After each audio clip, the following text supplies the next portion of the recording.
আপনারা দেখছেন ২১শে টেলিভিশন।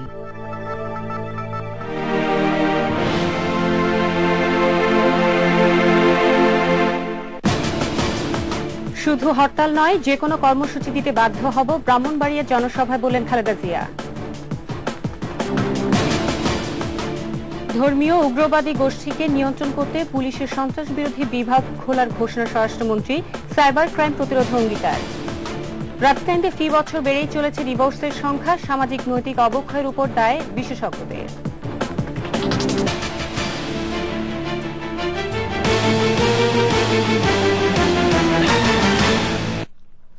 আসসালামু আলাইকুম, আমি শারমিন সুইটি। আমন্ত্রণ জানাচ্ছি রাত ৯টার ২১শে সংবাদে। সংবিধানে ষোড়শ সংশোধনী বাতিল না করা হলে শুধু হরতাল নয়, যে কোনো কর্মসূচি দিতে বাধ্য হবে ২০ দলীয় জোট। ব্রাহ্মণবাড়িয়ার জনসভায় এমন মন্তব্য করেছেন বিএনপি চেয়ারপারসন বেগম খালেদা জিয়া। মামলা ও জেলের ভয় দেখিয়ে সরকার নিজেদের অপকর্ম আড়াল করতে চাইছে উল্লেখ করে বেগম জিয়া সর্বস্তরের জনগণকে প্রতিরোধ গড়ে তোলার আহ্বান জানিয়েছেন। এছাড়া জোট এবং দেশবাসীর দাবি আদায়ে ঐক্যবদ্ধ আছে বলেও দাবি করেন জোট প্রধান বেগম খালেদা জিয়া। সহকর্মীদের সহায়তায় আকবর হোসেন সুমনের রিপোর্ট। ২০০৮ সালের সংসদ নির্বাচনের পর প্রথমবারের মতো ব্রাহ্মণবাড়িয়ায় রাজনৈতিক সফর করেন বিএনপি চেয়ারপারসন বেগম খালেদা জিয়া। স্থানীয় নিয়াজ মোহাম্মদ হাই স্কুল মাঠে ২০ দলীয় জোটের জনসভায় যোগ দেন তিনি। সেখানে তাকে স্বাগত জানান নেতাকর্মীরা। বেগম জিয়া তার বক্তব্যে বিচার ব্যবস্থার নিরপেক্ষতা নিয়ে সমালোচনার পর অভিযোগ করেন, অভিশংসন ক্ষমতা সংসদের হাতে নিয়ে বিচারকদের হাত কেটে দেওয়া হয়েছে। এই আইন বন্ধ করুন, এই আইন বন্ধ করুন, বিচার বিভাগের হাত বেঁধে দেওয়া বন্ধ করুন, অন্যথায় হরতাল একদিন করেছি। প্রয়োজনে হরতাল নয়, প্রয়োজনে যে কোনো কর্মসূচি দিতে আমরা প্রস্তুত হব যদি আপনারা। সরকারের সকল অপকর্মের তথ্য আছে বলে দাবি করে বিএনপি চেয়ারপারসন বলেন, টকশো আর গণমাধ্যমের স্বাধীনতা হরণ করতেই সম্প্রচার নীতিমালা করা হয়েছে। টকশোতে যে যারা সিনিয়র সিটিজেন আসে, বিশিষ্ট নাগরিক বৃন্দ সত্য কথা বলে, দেশের কথা বলে, সেগুলি বন্ধ করে দেওয়ার জন্যই সেগুলি সম্প্রচার নীতিমালা করা হয়েছে।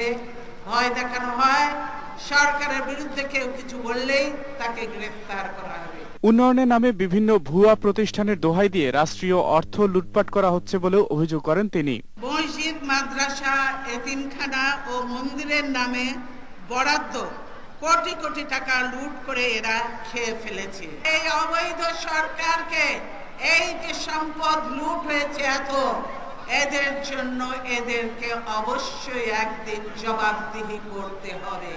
বিগত তত্ত্বাবধায়ক সরকারের সময় মামলা প্রত্যাহার নিয়ে আওয়ামী লীগের বিরুদ্ধে পক্ষপাতের অভিযোগও তোলেন বেগম খালেদা জিয়া। আমাদেরকে ভয় দেখাতে চায় যে তারা গ্রেফতার করবে। হাসিনা গ্রেফতারে ভয় পাই না, আমরা গ্রেফতারে ভয় পাই না। জোটের শরিক দলগুলোর মধ্যে ঐক্য আছে উল্লেখ করে জনগণকেও চলমান আন্দোলনে সম্পৃক্ত করার আহ্বান জানান জোট প্রধান। আকবর হোসেন সুমন, ২১শে টেলিভিশন। ধর্মীয় উগ্রবাদী গোষ্ঠীকে নিয়ন্ত্রণ করতে বাংলাদেশ পুলিশের সন্ত্রাস বিরোধী বিভাগ খোলার ঘোষণা দিয়েছেন স্বরাষ্ট্র প্রতিমন্ত্রী আসাদুজ্জামান খান কামাল। মঙ্গলবার বিকেলে রাজধানীর জাতীয় প্রেস ক্লাবে বাংলাদেশ অনলাইন মিডিয়া অ্যাসোসিয়েশনের ২য় বর্ষে পদার্পণ ও ওয়েবসাইট উদ্বোধন অনুষ্ঠানে এই কথা বলেন আসাদুজ্জামান খান কামাল। সম্প্রতি ধর্মীয় উগ্রবাদী গোষ্ঠী নানাভাবে হুমকি দিচ্ছে উল্লেখ করে স্বরাষ্ট্র প্রতিমন্ত্রী বলেন, তাদের মোকাবেলা করতে সরকারের পদক্ষেপ হিসেবে সন্ত্রাস বিরোধী বিভাগ খোলা হবে। সাইবার ক্রাইম দমনেও তার বাহিনী কার্যকর ভূমিকা রাখবে বলে জানান তিনি। দেশের ধর্মীয় মৌলবাদ সৃষ্টি করার জন্য অনেক ধরনের ক্রাইম কিন্তু করে যাচ্ছে এবং করার জন্য আগাম সতর্কবাণীও করছে। সেগুলি মোকাবেলার জন্য আমরা কাউন্টার টেররিজম আমরা একটা ডিপার্টমেন্ট খোলার, পুলিশের থেকে একটা ডিপার্টমেন্ট খোলার আমরা ব্যবস্থা নিচ্ছি এবং অচিরেই সেটা আমরা করতে পারবো বলে আমরা মনে করছি। আমাদের স্বরাষ্ট্র মন্ত্রণালয় থেকে সেই সাইবার ক্রাইম আর একটা ডিপার্টমেন্ট খোলার জন্য আমরা আমাদের লোকজনদের প্রশিক্ষণ দিয়ে নিয়ে আসছি এবং এটা আমরা শীঘ্রই এটা করব। রাজধানী ঢাকায় প্রতি বছরই তালাকের সংখ্যা বাড়ছে। গত ৩ বছরে ঢাকা সিটি কর্পোরেশন উত্তর ও দক্ষিণী পরিসংখ্যান অনুযায়ী বিচ্ছেদের নোটিশ এসেছে ৩৪,৩৬৩টি। যার মধ্যে 22,488টি নোটিশ পাঠিয়েছেন নারী, আর এদের 99 কার্যকর হয়েছে। বিশেষজ্ঞরা বলছেন নারী উন্নয়ন ও অধিকার সম্পর্কে সচেতনতা আর নগরায়ন এবং শিল্পায়নের ফলেই ডিভোর্সের ক্ষেত্রে তাদের পরিসংখ্যান বাড়ছে। তবে সমাজে স্বামী স্ত্রীর মাঝে পারস্পরিক সম্পর্কের অবনতি সামাজিক নৈতিক অবক্ষয় বলে মনে করেন তারা। শাকের আরজু ধারাবাহিক প্রতিবেদনের প্রথম পর্ব।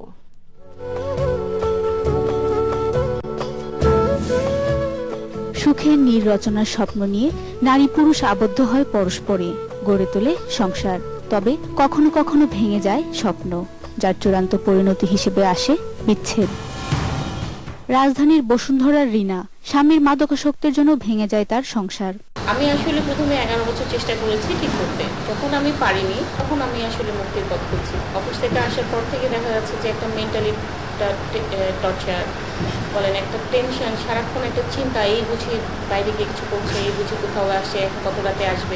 তো সারাক্ষণ ওকে নিয়ে ব্যস্ত থাকতে থাকতে দেখা যাচ্ছে যে আমার 3টা বাচ্চার দিকে আমি নজর দিতে পারছি না। রিনার মতো এমন নারী এ সমাজের সর্বস্তরে রয়েছেন, আর যখন তাদের দেয়ালে পিঠ থেকে যায় তখনই চূড়ান্ত পরিণতি হিসেবে আসে বিচ্ছেদ। প্রথম থেকে আমি মানা করছি যে আমার বিয়েটা সম্ভব না, আমি বিয়েটা করবো না। তারপর অনেক জোর জবরদস্তি করে দিচ্ছে, দেওয়ার পর আমি আর সেখানে থাকিনি। আমি খুব ভয় পেয়েছি। বিচ্ছেদের ক্ষেত্রে বদলে গেছে নারী পুরুষের ভূমিকা। সিটি কর্পোরেশনের পরিসংখ্যান আর মহিলা আইনজীবী সমিতির তথ্য অনুযায়ী নারীর পক্ষ থেকে ডিভোর্সের সংখ্যা এখন বেশি, আর ডিভোর্স দেওয়ার ক্ষেত্রে বেশিরভাগ নারীর বয়সই 25 থেকে 35-এর মধ্যে। প্রতি বছরই দেখা যাচ্ছে যে স্ত্রী কর্তৃক স্বামীকে তালাক দেওয়ার হারটা বেড়ে যাচ্ছে। কিছু ছেলেরা আছে যে দ্বিতীয় বিয়ে করে, সে কারণে বিবাহ বিচ্ছেদ হচ্ছে। গত 1 বছরে জাতীয় মহিলা আইনজীবী সমিতির হিসেবে নারী নোটিশ পাঠিয়েছে 39টি, আর পুরুষ 4টি। মনোবিশেষজ্ঞদের মতে এখন মূলত মাদক, পরকীয়া, যৌতুক, শারীরিক ও মানসিক নির্যাতনের কারণেই তালাক দেয় নারীরা। তবে ফেসবুক, মোবাইল ব্যবহারের ফলেও তৈরি হচ্ছে সমস্যা। যখন মাদক নেই তখন সন্দেহ তৈরি হয় ব্রেনে, অ্যাঙ্গার, অ্যাগ্রেশন কন্ট্রোল করতে পারে না, সহিংস আচরণ করে, বউ পিটায়, বাচ্চা কাচ্চার প্রতি নজর নাই, বহু চেষ্টা করে শেষ ফেরাতে পারে না। দাম্পত্য আবেগ কমে যাওয়া, পশ্চিমা দৃষ্টিভঙ্গি, বোঝাপড়া না থাকা সহ বিভিন্ন বিষয়কে সমাজবিজ্ঞানীরা বিচ্ছেদের কারণ হিসেবে দেখছেন। নগরায়ন এবং শিল্পায়ন হয়ে যায় তখন দেখা যায় যে একটা পরিবারের মেয়েরা বাইরে কাজ করা শুরু করে, তার স্বামী যার দৃষ্টিভঙ্গিটা হচ্ছে পিতৃতান্ত্রিক, তখন দেখা যায় যে এই দুটো সংস্কৃতির মধ্যে একটা সংঘাত তৈরি হয়। তালাক একটি সমস্যার সমাধান হলেও এটি কোনোভাবেই সুখকর নয় বলে মত তাদের। শাকের আরজু, একুশে টেলিভিশন, ঢাকা। কিশোরগঞ্জের ইটনা উপজেলার একমাত্র হাসপাতালে বেহাল দশার স্বাস্থ্য সেবা থেকে বঞ্চিত প্রায় 2 লাখ মানুষ। নেই কোনো বিশেষজ্ঞ চিকিৎসক, প্রতি শিফটে নার্স মাত্র 1 জন, আর নিয়োগপ্রাপ্ত ডাক্তাররা আসেন মাঝে মাঝে। হাসপাতালে বসেই 2 থেকে 300 টাকার ফি নিয়ে দেন চিকিৎসা, এমন অভিযোগ স্থানীয়দের। লোকবলের অভাবে অপারেশন থিয়েটার, এক্স রে বা প্যাথোলজি কক্ষ খোলা হয়নি কখনোই। কিশোরগঞ্জ ঘুরে এসে আলমগীর হোসেনের ক্যামেরায় সাইদুল ইসলামের 5 পর্বের ধারাবাহিক প্রতিবেদনের 3য় পর্ব আজ। ইটনা উপজেলার 31 শয্যা বিশিষ্ট হাসপাতাল, আশপাশের প্রায় 2 লাখ মানুষের নিরাময়ের একমাত্র আশ্রয়স্থল। কিন্তু ভিতরে গেলেই চোখে পড়ে দুরবস্থার করুণ চিত্র। অপারেশন থিয়েটার আছে, তবে বন্ধ। আছে এক্স রে এবং প্যাথোলজি কক্ষ, তারও দরজা বন্ধ বছরের পর বছর। বিশেষজ্ঞ চিকিৎসকের 4টি পদ থাকলেও নেই একজনও। পুরো হাসপাতাল চলছে একজন নার্স দিয়েই। রাস্তাঘাট না থাকায় জেলা সদরে যাবার একমাত্র মাধ্যম ট্রলার, সময়ও লাগে কয়েক ঘন্টা। তাই পথেই অনেক রোগী মারা যান বলে জানালেন রোগীর স্বজনেরা। সত্যিকার অর্থে যে উপজেলা স্বাস্থ্য কমপ্লেক্সে যে ধরনের সুবিধা থাকার কথা ছিল, এরকম নগণ্য কোনো সুবিধাও এখানে পাওয়া যায় না। স্ট্রোক করে বা আপনার গর্ভবতী মায়েদের যখন তাদের যখন কোনো অপারেশনের দরকার পড়ে, তখন দেখা গেছে তাদের মনে হয় এটা যেমন একটা মৃত্যুকূপ। নিয়োগপ্রাপ্ত চিকিৎসকদের নাকি দেখা মেলে মাঝে মাঝে, আর হাসপাতালে বসেই বাড়তি টাকায় রোগী দেখেন, এমন অভিযোগ অনেকের। বিশেষজ্ঞ ডাক্তার ভিজিট নেয় 100 টাকা, ডাবল টাইম নেয় 50 টাকা। কতটুকু সময় চলে এটা আমরা জানি না, কিন্তু অফিস টাইমে ডাক্তাররা ভিজিট নেয়। হাসপাতালে নার্সের পদ আছে মোট 12টি, কিন্তু দায়িত্ব পালন করছেন মাত্র 3 জন। প্রতি শিফটে একজনের উপরেই সব রোগীর চাপ। অনেক রোগী ভর্তি হয় এখানে, একজন সিস্টারের পক্ষে ডিউটি করা খুবই কষ্টকর। হাসপাতালের নানা সীমাবদ্ধতার কথা স্বীকার করলেন উপজেলা স্বাস্থ্য কর্মকর্তা। রোগ নির্ণয়ের জন্য যে উচ্চতর পরীক্ষা নিরীক্ষার যে প্রয়োজন হয়, এটার সুযোগ সুবিধা এখানে নাই।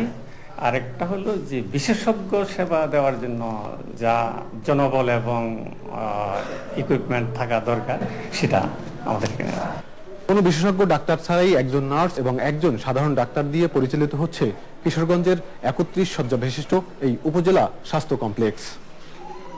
এখানে রোগী এবং স্বজনরা দাবি করেছেন জ্বর এবং পেটে ব্যথা ব্যতীত অন্য কোনো ধরনের সেবাই এখান থেকে প্রদান করা হয় না।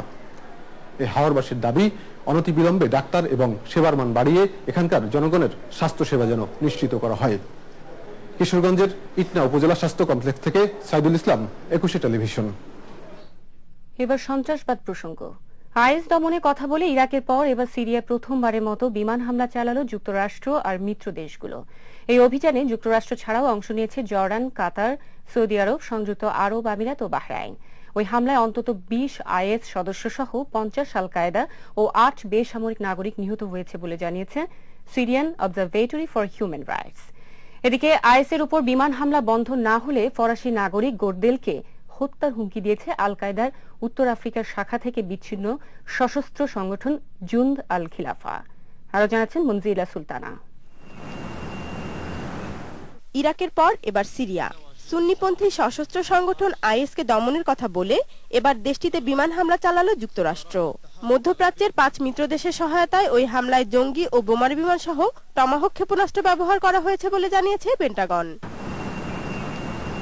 সন্ত্রাসবাদ বিরোধী এই অভিযানকে স্বাগত জানিয়েছে চীন।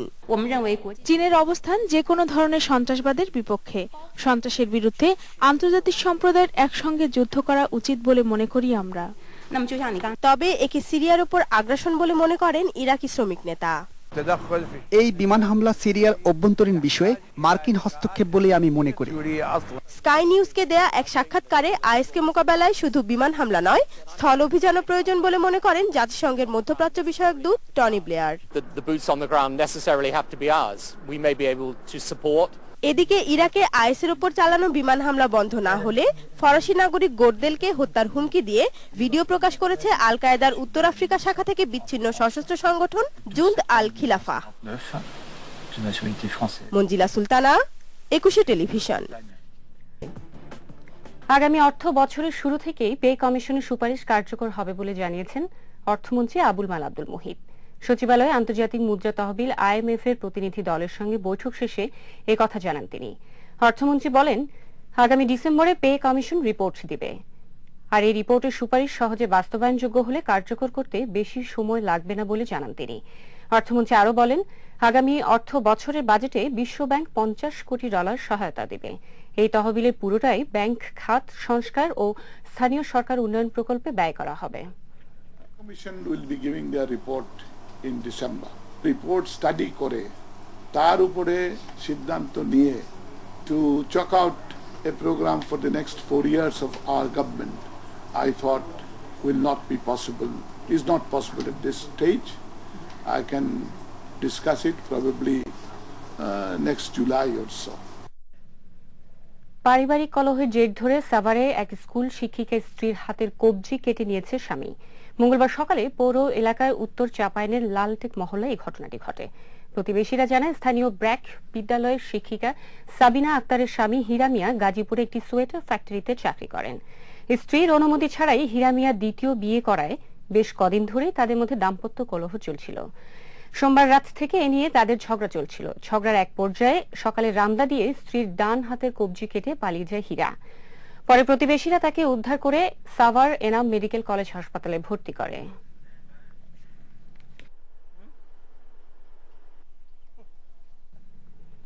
এসএলএম গ্রুপ বাণিজ্য সংবাদ।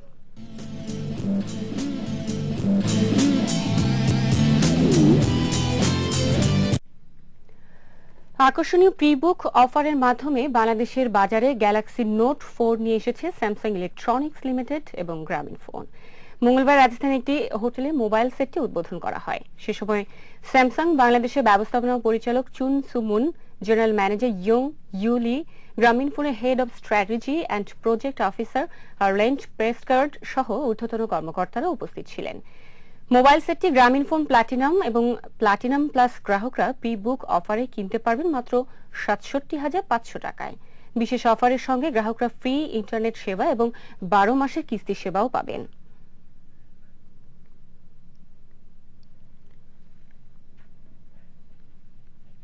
মডার্ন ডায়াগনস্টিক সেন্টার আন্তর্জাতিক সংবাদ।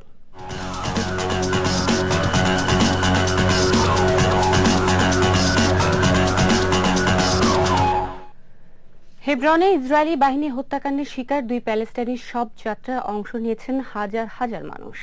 গেল জুনে গুম ও হত্যাকাণ্ডের শিকার 3 ইসরায়েলি কিশোরের হত্যাকাণ্ডের সঙ্গে জড়িত থাকার অজুহাতে হত্যা করা হয় তাদের। গোয়েন্দা সূত্র জানায়, ইসরায়েলি সেনা আর পুলিশ হেব্রনের একটি ভবন ঘিরে ফেলে। সেখানেই অবস্থান করছিলেন হত্যাকাণ্ডের শিকার মারওয়ান কাসেম এবং আমের আবু আয়েশা। ইসরায়েলি সেনাবাহিনী জানায়, সন্দেহভাজনরা অ্যাসল্ট রাইফেল দিয়ে ঘিরে থাকা নিরাপত্তা বাহিনীর সদস্যদের লক্ষ্য করে গুলি ছুটতে শুরু করে। পাল্টা হামলায় তারা নিহত হন। হামাসের তরফেও তাদের 2 সদস্য নিহত হবার খবর নিশ্চিত করা হয়েছে। এবার খেলার খবর।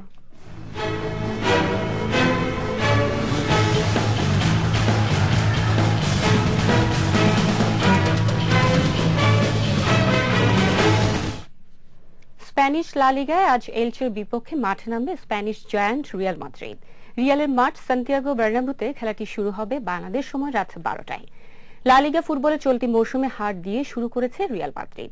পরপর 2 ম্যাচে হেরে ব্যাপক সমালোচিত হয়েছে কার্লোস আনচেলত্তির দল। তবে গত সপ্তাহে ডিপারভিতোকে 8-2 গোলের বড় ব্যবধানে হারিয়ে দারুণভাবে ঘুরে দাঁড়িয়েছে রিয়াল। ম্যাচে হ্যাটট্রিক করেছেন ক্রিস্টিয়ানো রোনালদো।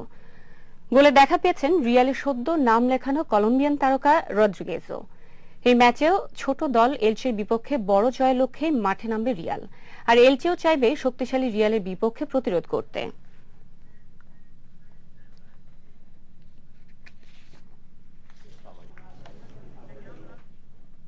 শেষ করছি রাত 9টার 21 সংবাদ। যাবার আগে শিরোনামগুলো জানিয়ে দিচ্ছি আরো একবার। শুধু হরতাল নয়, যে কোনো কর্মসূচি দিতে বাধ্য হব, ব্রাহ্মণবাড়িয়া জনসভায় বললেন খালেদা জিয়া। ধর্মীয় উগ্রবাদী গোষ্ঠীকে নিয়ন্ত্রণ করতে পুলিশের সন্ত্রাস বিরোধী বিভাগ খোলার ঘোষণা স্বরাষ্ট্রমন্ত্রী। সাইবার ক্রাইম প্রতিরোধে অঙ্গীকার। রাজধানীতে ফি বছর বেড়েই চলেছে ডিভোর্সের সংখ্যা। সামাজিক নৈতিক অবক্ষয়ের উপর দায় বিশেষজ্ঞদের। দর্শক, একুশে টেলিভিশনের সর্বশেষ খবর জানতে যে কোনো মোবাইল থেকে ডায়াল করুন 2021 নম্বরে আর লগ ইন করুন 21-tv.com এই ওয়েবসাইটে। এছাড়া একুশে যে কোনো অনুষ্ঠান সরাসরি দেখা যাচ্ছে Facebook/21tv লাইভ এই ওয়েবসাইটে। পরের সংবাদ রাত 11টায় দেখার আমন্ত্রণ রইল। একুশের সঙ্গে থাকুন।